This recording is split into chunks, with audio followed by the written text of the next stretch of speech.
Hello guys, it's me Ben, and today I'm going to talk to you guys about Thundersnow. My original character, the first ever original character I took seriously, and I've written him a whole story. And today we're going to be talking about part 1 of his origin story. And stay tuned at the end, I have a speed paint for one of my Pokemon for Pokemon King and Queen. So, without further ado, let's get into the video. Zachary Walkerson arose to the blaring of his 6 a.m. alarm. It was time for his first day of high school. He got dressed and had breakfast. His mother called out to him, "Zach, are you sure that's enough?" "Yes, Mom, you don't have to worry about me. My job is to worry about everyone, Zach." "You wouldn't have to if you took that deal with Joseph Bradley." "Why would I give that man a quarter of my entirety of my company?" "Simple. You're overworked, he's your only competition, and the city is not your problem." "Zach, that's where you're wrong. We all share our planet. We're all family here. That's why my company insures the rich as well as the less fortunate. Joseph Bradley only helps the rich, but he funds schools and other stuff that helps people, and while he doesn't insure the poor, less fortunate," his mother snapped. "Less fortunate? He does help people. He does it for less, and his company shines more because of it. He does all those things to make money and for a good image, Zach. He doesn't do it to help people. Uncle Patrick just thinks he's a good businessman." "The same Uncle Patrick that told you to walk off a sprained ankle?" "Okay, bad example." "Zach, you need to think about your morals. It's important for you not to lose your ethics and in favor of what's easier for you." Zach gave a half-hearted nod and said goodbye to his mother and left on the bus. After failing to leave a good impression on all of his teachers and being absolutely loved by his fellow classmates, he went to the cafeteria, and for the first time in what felt like years, but realistically last week, Zach saw a familiar face. "Yo, Davis!" A boy in a hoodie looked up with a smile on his face. "Zach!"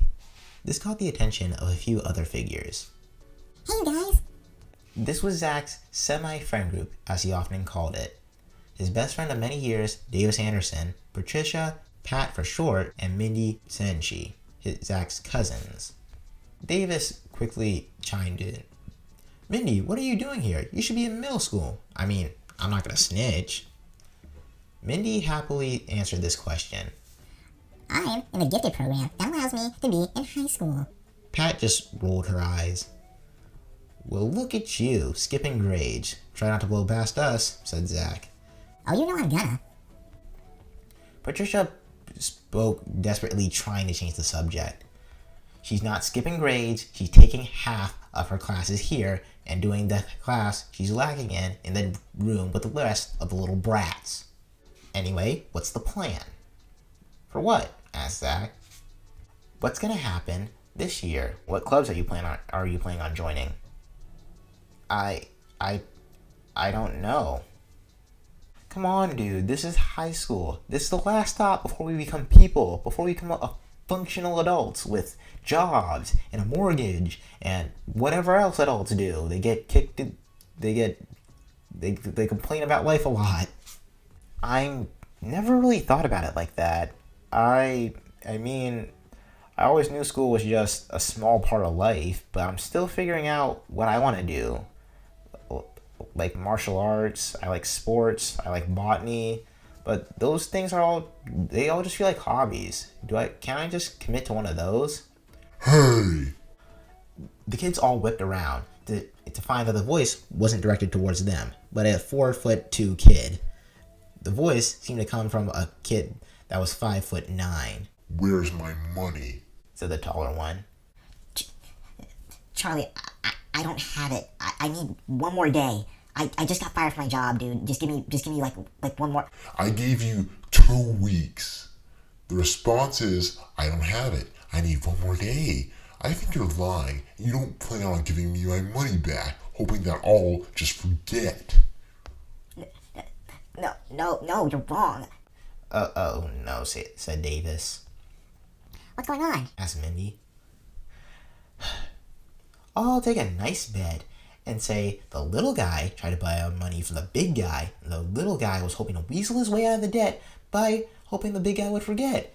And someone's not too happy about that, and looks like we're gonna watch a beat down. Zach, stop him. You know martial arts. HE double hockey sticks no. If I go over there and beat him up, I'll be in more trouble than he is. Secondly, Sticks over there was the one who wanted to gamble, and he lost the gamble. This will teach him not to try people who can lay him out like a pancake. Get the teacher if you want. Mindy just growled and left to get the teacher, as Zach said. You could have been nicer, dude.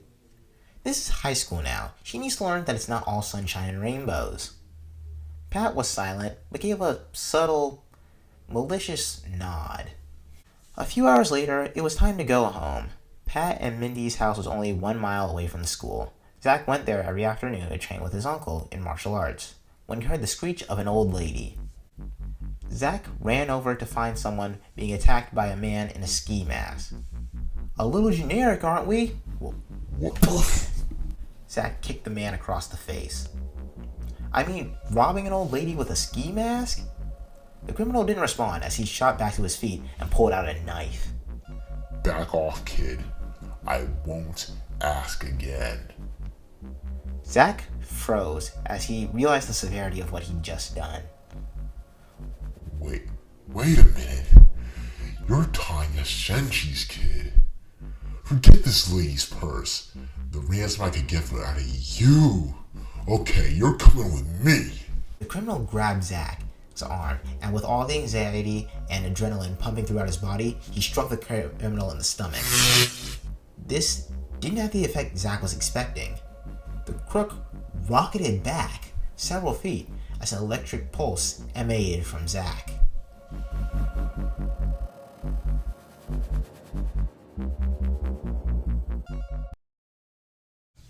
Zach was in a daze. What did he just do? Zach looked nearby a puddle to see his appearance had been altered. His once black, straightish hair was now white and shooting up. Zach was snapped out of his trance by the lady he helped earlier.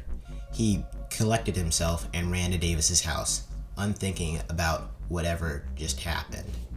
Zach slowed his breathing to prevent himself from looking flustered as he entered Davis's house. Hello, Zach. Hi, Mr. Anderson. Is Davis in his room? Pretty sure he just finished up homework. You guys studying together? Yeah, it's the first day of school. I'm pretty sure the schools didn't give us homework. Alrighty then. Zach rushed upstairs. Oh, hey, Davis, you will not believe what just happened. There was this old lady getting robbed, and I tried to beat up the guy, but then he had a knife, and then you remember my mom is the CEO of my family's company, and so he tried to kidnap me, and I shocked him with electricity, and the lady was missing her glasses, so she didn't notice. Zach, calm down. What's this about electricity? Dude, this is gonna sound insane, but I think I have superpowers. Davis looked more confused than he ever had in his life. What? Dude, I'm not lying. As Zach grabbed Davis's shoulder, a plume of ice spikes shot up from Zach's hand, causing him to freeze Davis's shoulder in place. what the? Later, in a grassy field. Okay, try using your powers again. Zach took a deep breath before thrusting his hand out, and tendrils of electricity shot from his hand. Zach was confused and looked at Davis, who was equally perplexed. What's going on, dude? I don't know. Try that ice thing you did earlier. Zach clawed at the air in front of him as a tree 20 yards away was plastered in a sheet of ice. Davis spoke up again. Okay, so we don't need to have a whole manga training arc for the U. Now, what do we do? Zach looked at Davis, then looked at the area where he shot lightning at. Then he pondered his options, before looking at Davis once more. I'm gonna tell my mom. That's probably a good call. I'm gonna go home and check if I'm in a lucid dream or not.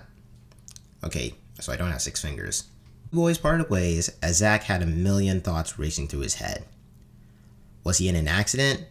He doesn't remember getting bitten by some wild animal or any other superpower cliche. He must have been deep in his thoughts because when he looked up again, he was standing right in front of his house. when just a few seconds ago it felt like he was in the field. Okay, let's give this a practice. Hi, Mom. I have superpowers because I almost got robbed and kidnapped. Well, I mean, this lady got robbed, and then, what am I gonna do? Zach, open the door. Okay, I'm gonna breathe. Let's just breathe. Mom. Ma? Mom? Where are you? The kitchen looked atrocious. Broken glass, smashed cabinets and cups. Zach looked down towards the floor to find his mother was on the floor, bleeding out.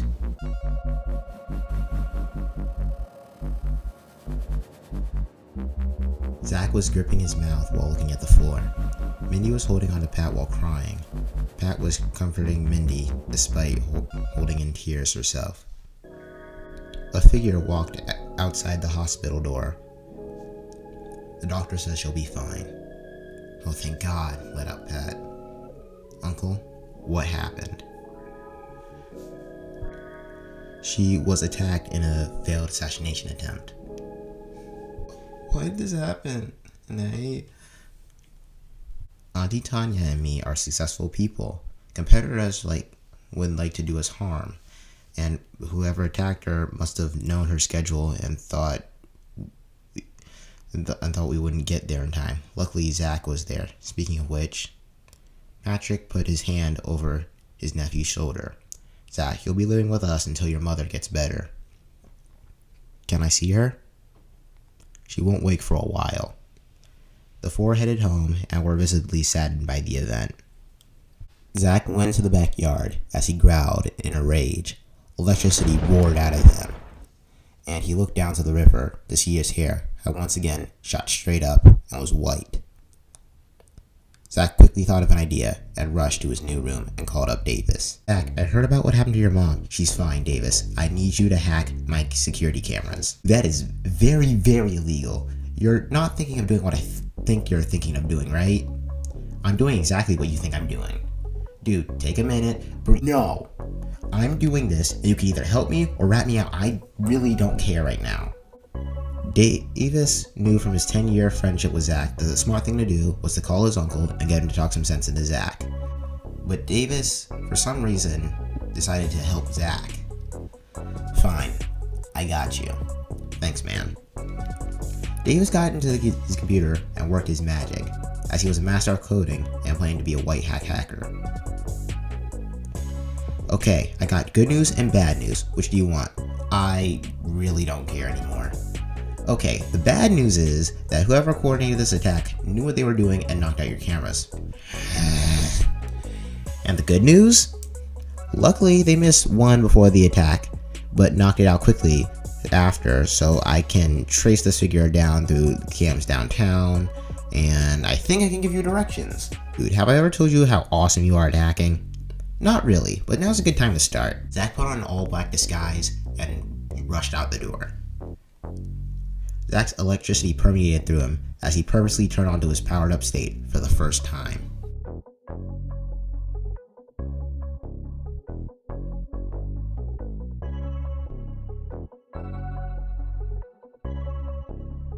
Zach, with superhuman agility, leaped from rooftop to rooftop.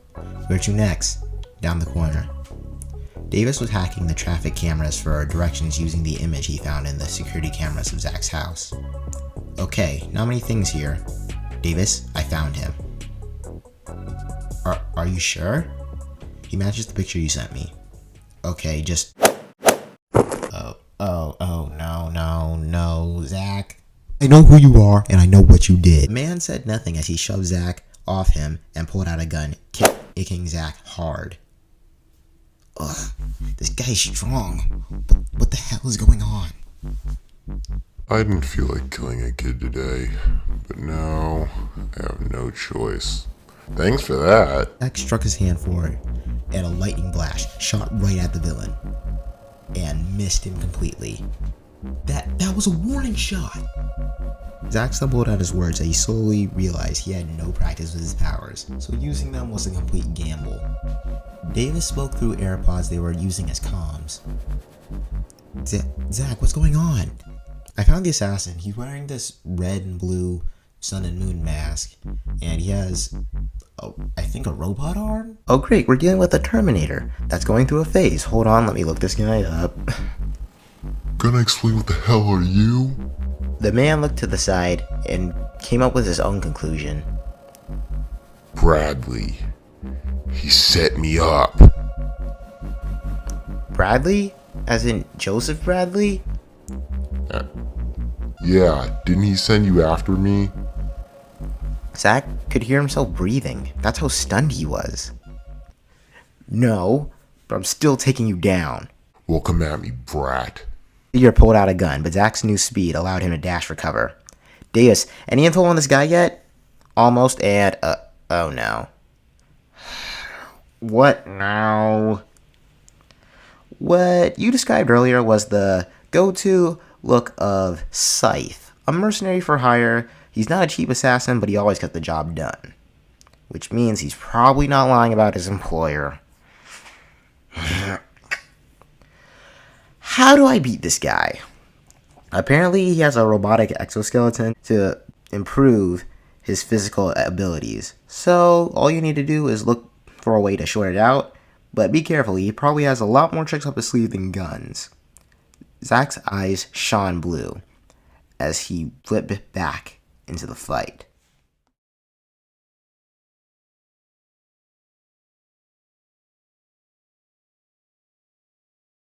Zach bolted towards Scythe to prevent him from using guns accurately, and with a quick set of kicks to his side, which sent him flying a few feet back. That's it. Now you're dead. Scythe shot his hand away from him to reveal a massive metal blade.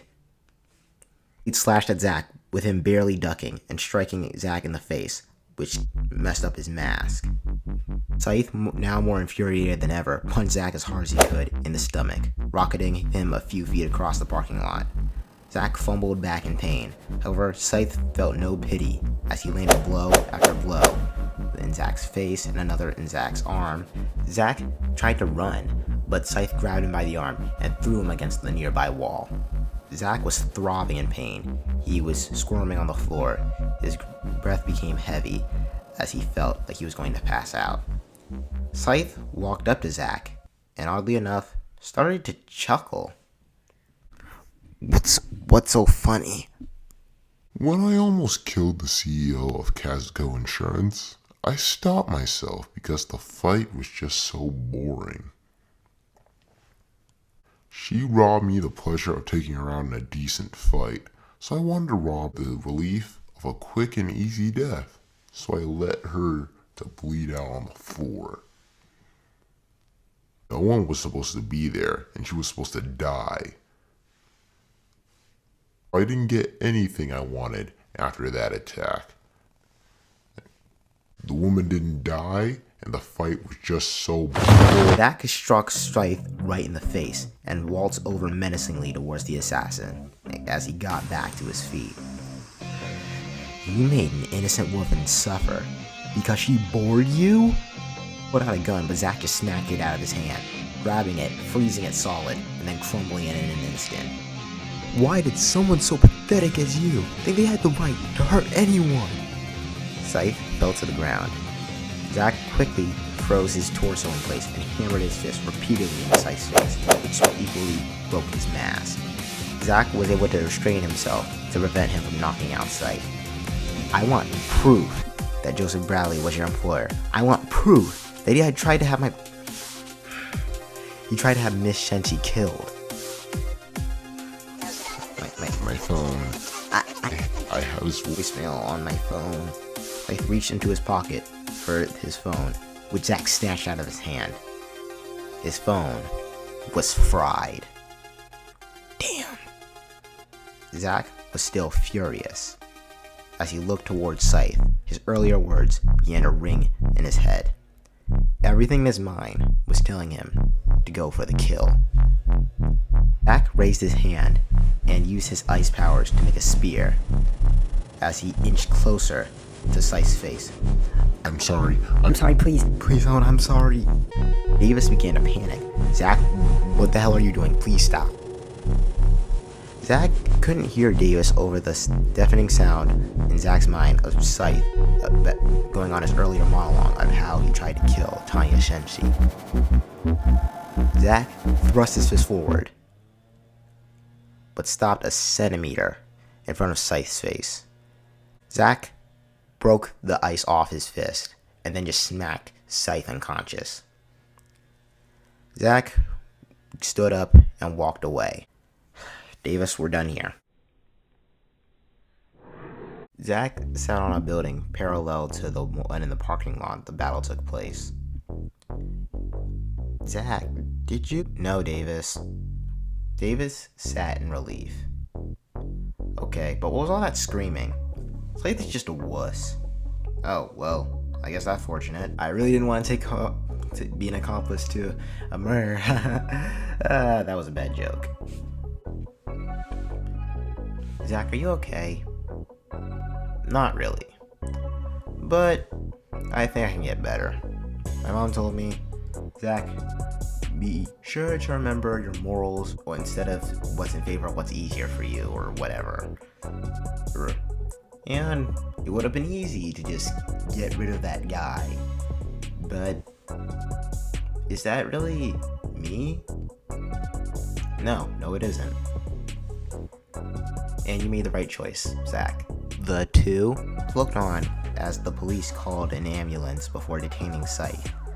The assassin was a wanted fugitive, so he would be given a sentence after he was out of the hospital. And due to an anonymous tip, the police discovered that he was the one who attacked Tanya Shenshi. Zach had a million thoughts running through his head, but one continued to persist. How was he going to bring Joseph Bradley to justice?